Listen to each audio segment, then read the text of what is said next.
Hi, welcome to Senior Solutions. I'm your host, Karen Halloran from Zenith Healthcare. Today we have on the show Veronica Santarelli from Grassp Healthcare. Veronica, thank you so much for coming on the show today. Thank you so much for having me, Karen. It's a pleasure to have you. It's a pleasure to be here. We may as well just jump right in and tell us, what is Grassp Health? So Grassp Health is a very professional cannabis delivery and education service. Some people use the term marijuana, but that's the old-fashioned term. The correct and scientific term is cannabis. So we deliver cannabis right to people's home, but probably the most important thing we do is provide science-based education so that people know how to use it for specific chronic health conditions. And that way they know the proper dose to take and they can feel better. Right, because it does help with a lot of ailments. It really does. Yeah. How did you get started in the cannabis industry? I think a lot of times it's a male-dominated industry too. It's so nice to see you in it.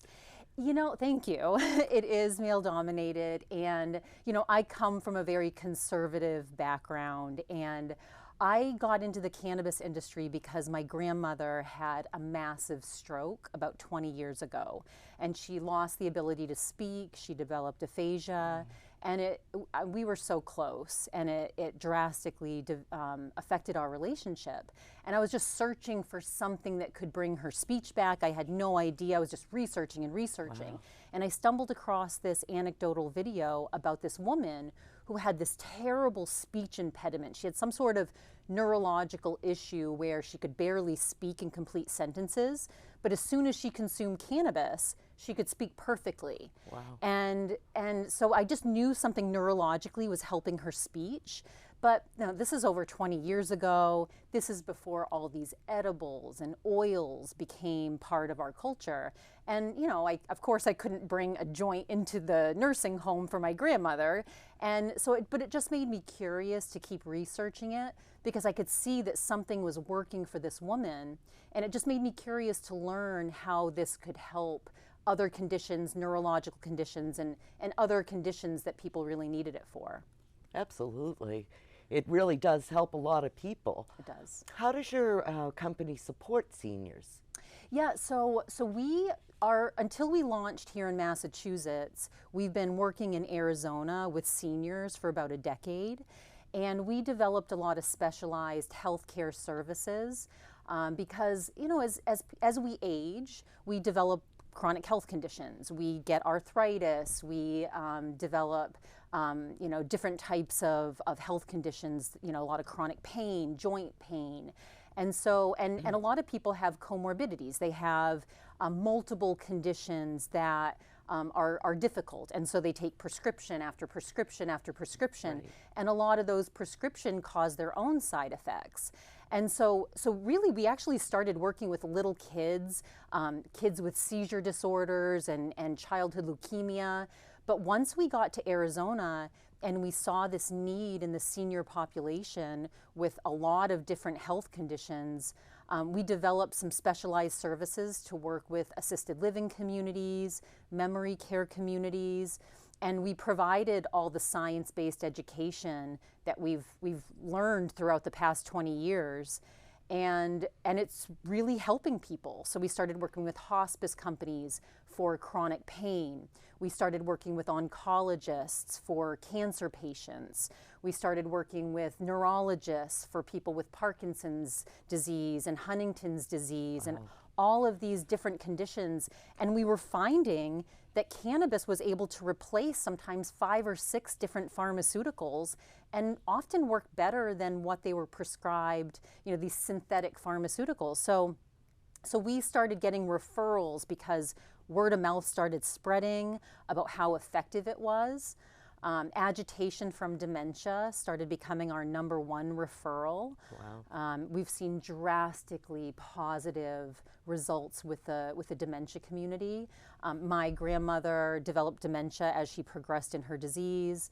My great-grandmother had dementia. So dementia is very close to my heart, and the way that it's helping that population is incredible. So we just really want to get the word out about how it's helping a lot of different chronic health conditions, but especially seniors.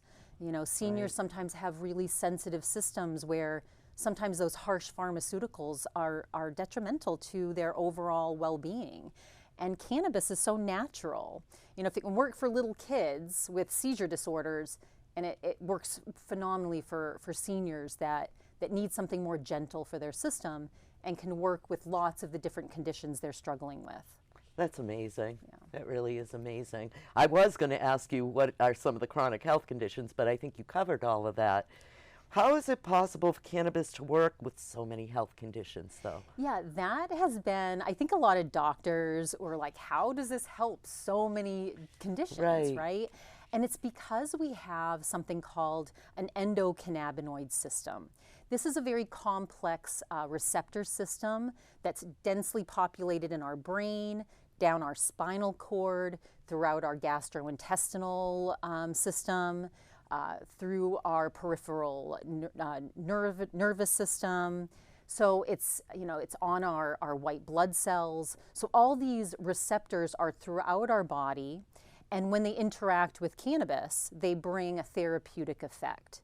And so, you know, I mentioned some of the main conditions we work with, like cancer. So one of the reasons we started approaching oncologists is because we knew these oncologists were telling their patients, okay, everything else has failed, you're losing too much weight, you're nauseous, go try cannabis, go try medical marijuana.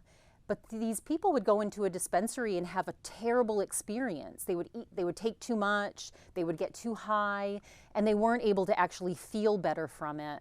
And so, so that's one of the reasons that we started approaching the traditional healthcare system, because we knew it was effective. People that need it just to sleep better, that's one of the main reasons that people use cannabis. And so when you have all of these conditions and you have this receptor system where it can help all these different conditions because of where the receptors are located, you get a lot of different therapeutic effects for various health conditions.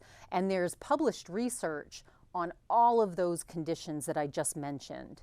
And so when I talk to a healthcare provider that has a little bit of, they want to know more, they want to see the efficacy, the reality of it, I send them some of that published research, because I say, here, this is some of the scientists that have done research on this. This is how it's effective.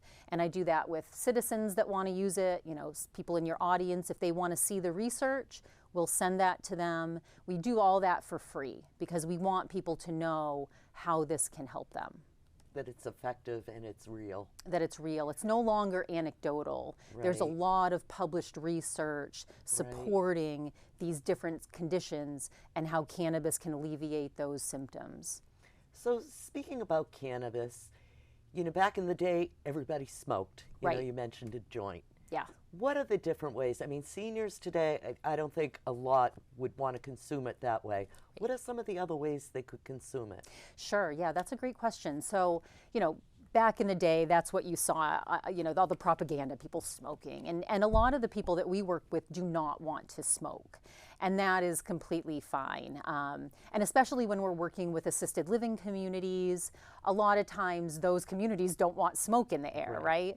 So edibles are very common. Gummies are the most popular edible we serve seniors with because it tastes good. You know, it's a nice way to take your medicine, to eat a gummy or a piece of chocolate. You know, we have mints that can melt in under your tongue or in the corner of your mouth.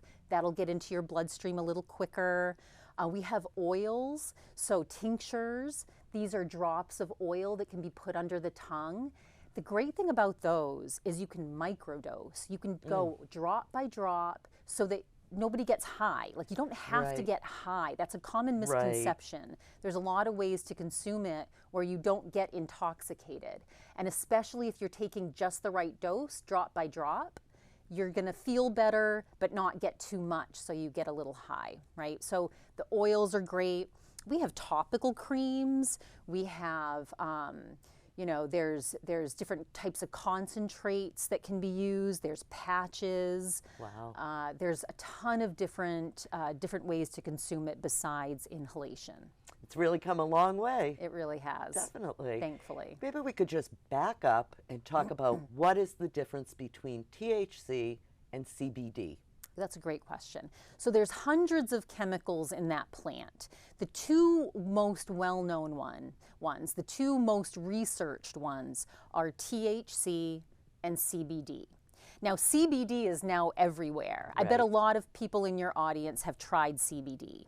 And that's because CBD, which is cannabidiol, that's the scientific term, it passed clinical trials through the FDA for pediatric seizure disorder. So little kids that were having 300 seizures a week could use this CBD oil, and they had almost no seizures. Wow. And CBD doesn't cause a high. It's not euphoric. These little kids were taking 300 to 1,000 milligrams per day, and it was stopping their seizures, but they weren't having any side effects besides maybe a little bit of diarrhea. That is a side effect of CBD. But some seniors need that because they're on opiates and they're constipated, and that CBD can be a nice balance to relieve that constipation. Now, CBD, a lot of people are ordering it online. People have to be careful about that. If you're going to use CBD, which is a very powerful anti-inflammatory agent, it's great for anxiety, it's great for inflammation, but you have to get a pure medical grade kind, and you have to take the right dose. So CBD is great because you don't get high, it's federally legal, and it's very mild. It's really good for sensitive systems. THC is the controlled substance, okay? This was what was illegal for most of our lives. THC is tetrahydrocannabinol. It can cause a high, right? A lot of people like that high, right? Some people use it recreationally because they like that euphoria. Just because it causes euphoria and causes bliss does not mean it doesn't have medical benefits, okay? THC is the strongest pain reliever in the plant. So when I talk to seniors that are like, oh, I want to just try the CBD, I don't want that other one, I'm like, okay, we can start with just CBD, but the kind of pain you're describing, most likely you're going to need a little bit of THC in there. And sometimes people only need a tiny bit of THC. It helps to activate the CBD. So usually when we're recommending a product for a customer or a patient, it has a combination of CBD and THC. Now, some people that are really sensitive, right, sensitive to medications in general, we might give them a product that's really high in CBD and really low in THC. For example, we have a gummy that's 10 parts CBD to only 1 part THC. That's very mild. That's perfect for people that have had bad interactions with pharmaceuticals, because that's very mild, but it'll definitely be more effective than something that's pure CBD, okay? And there's all kinds of different ratios of how much CBD is in a product to how much THC is in a product, okay? And that's what we help people with. We recommend the right percentage of CBD to how much THC they'll need. There's also other chemicals like CBN. That's one that's great for sleeping. So I just started working with a geriatric care manager who had terrible trouble sleeping. She would wake up at 3 a.m. and not be able to get back to sleep. So we provided her with an oil that was half THC and half CBN. And that she took 6 drops. Started with 3 drops, increased it to 6, and she slept through the night. Wow. And she was so happy to sleep through the night. Isn't that amazing? It was amazing. So how do you help people with the dosing? Yeah, so that's what we specialize in. So we do all of the consultations over the phone. We do free consultations, and we'll have people describe their symptoms, the symptoms that they want relief from. So for example, I have a patient that calls me and they say, I'm really anxious throughout the day. I have a lot of arthritis and a lot of joint pain, and I can't sleep at night, okay? But I don't want to be sleepy during the day. So during the day, we would say, okay, during the day you should use something high in CBD, low in THC. So that would be something like that gummy I described, something that's 10 to 1. We might even give them a pure CBD to use during the day. But at night, when they want to sleep, when they don't want to be woken up with their pain, that's when we would start with something that has a little bit more THC in it. Most likely, and we would ask them, have you ever tried cannabis or marijuana ever in your life? Because some people, and this is very helpful to us, some people back in the day, like maybe in college, tried it. You know, maybe they smoked a joint with some friends, and some people had a really positive experience with that. That means that they'll be okay to have a little bit of a higher dose of THC, and we know that they're going to have a good interaction with it. Then there's the people that are like, I sat shivering in a corner, I was paranoid out of my mind, and they had a kind of a negative experience with it. And those are people that will usually give a tincture to and just drop by drop, like much lower doses of THC, and then we'll work our way up very slowly until we see how they're gonna, you know, to see their sensitivity. So the THC is what we're very conservative with. If somebody has had no experience whatsoever, we'll start very mild. We'll start with 1 to 3 drops of something that has a slightly more THC than that 10-to-1. Maybe it's a 1-to-1. Maybe it's something that has half THC and half CBD. But anyway, the whole point is we have a whole range of products for different needs, and we'll provide a free health consultation. We'll learn more about that customer's health condition, experience with cannabis, experience with other drugs. You know, people that have had very, very harsh reactions to other drugs sometimes will be a little bit more sensitive to cannabis, and we can utilize that to guide our dosing recommendations. Because you can always increase it. We can always start light and increase. We don't want to start too high and have a bad experience, right? They say start low, go slow, right? That's exactly what they say. That's exactly it. And that's smart. It's something that's memorable, start low, go slow, and very good guidance. So what are some of the biggest challenges you face? Oh my goodness, where do I start? Well, first of all, the stigma, right? I just talked to a nurse the other day, and her husband had bone cancer and was in terrible pain. Nothing was touching it. And because he had been taught cannabis was bad all his life, he would not try it. That would have probably really helped him. You know, I have other that's the same story I hear over, and I have patients that we're working with now that are having phenomenal results, but they waited a decade because they've been taught all their lives that people that use cannabis are bad people, degenerates, whatever. So overcoming that stigma is a big one. We do that through education. We want people to know that there's real research here. This is no longer bad, right? Doctors are recommending this, nurses are recommending this. And it's just getting people over those old antiquated ideas of what a cannabis user means and is. My mom uses cannabis. I got off trazodone with cannabis because I was prescribed this heavy-duty pharmaceutical for sleeping, and you know, and I'm a professional, successful woman that is very productive during my day, right? And I want people to know that I'm a cannabis user and that my grandmother would have been if she had had access. So the stigma is a big one. Another piece is the lack of education with healthcare providers, right? A lot of people in your audience watching this right now probably want to talk to their doctor about this, right? They want their opinion of their doctor, of course.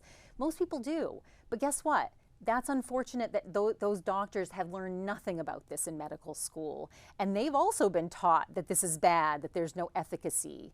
There are some doctors that are seeking out education. You know, in Arizona, because we've been working there for so long, once the opioid crisis hit and they could no longer prescribe those heavy-duty drugs of opiates, I had doctors calling me. They're like, we can't give Tylenol and you know, all these over-the-counter drugs because it affects kidney and liver, right? We can't use all these opiates anymore. How are we going to help people with pain relief, right? So some doctors are seeking this out because they know it's effective. They might not understand all of it, but they know it's non-toxic. They know it's not going to kill their patient like an opiate can, right? There's no receptors on your brainstem, so it doesn't stop someone from breathing like an opiate can, right? So doctors sometimes call me for dosing instructions in Arizona, right? So There are good healthcare providers that see that there's efficacy, but unfortunately, if a lot of people in your audience want to go talk to their doctor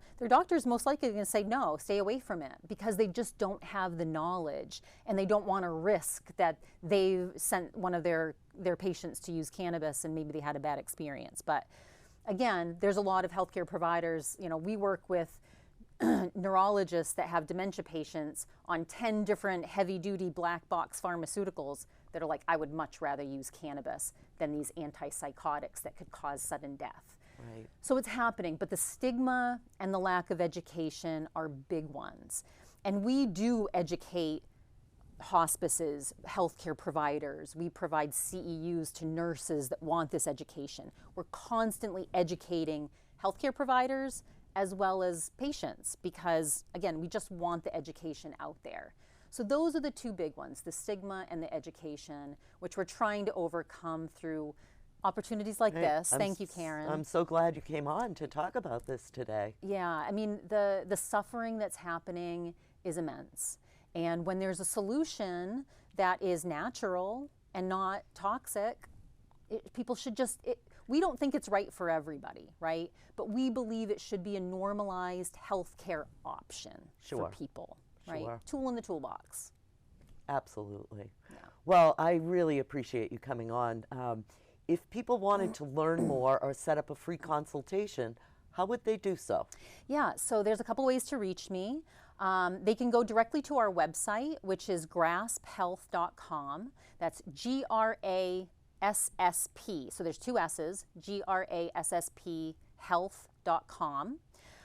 They can call us, 978-293-3421. That'll get, you'll talk to me if you call us, call our company.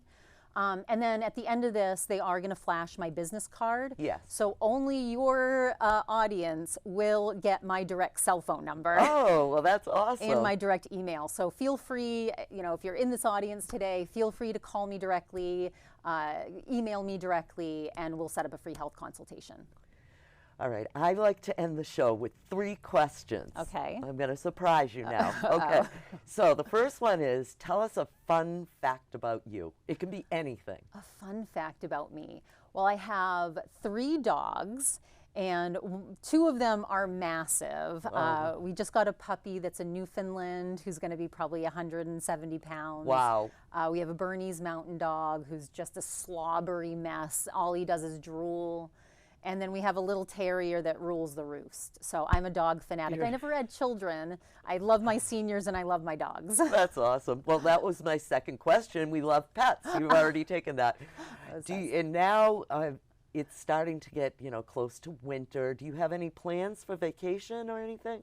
You know, I'm so close to my family, and we have a very strong Christmas tradition. I'm from Maine originally, so I'll be heading up to Maine, and we celebrate. We have this big New Year's Eve where we cook all kinds of amazing food, and that's great. Yeah, my sister and I cook a big Italian meal, and yeah, nice. I love it. Nice. So, yeah. Well, thank you so much for coming on the show. I know I learned a lot, so I'm sure everybody at home did too. Thank you so much, Karen. And thank you for tuning in today. Until next time, have a great day.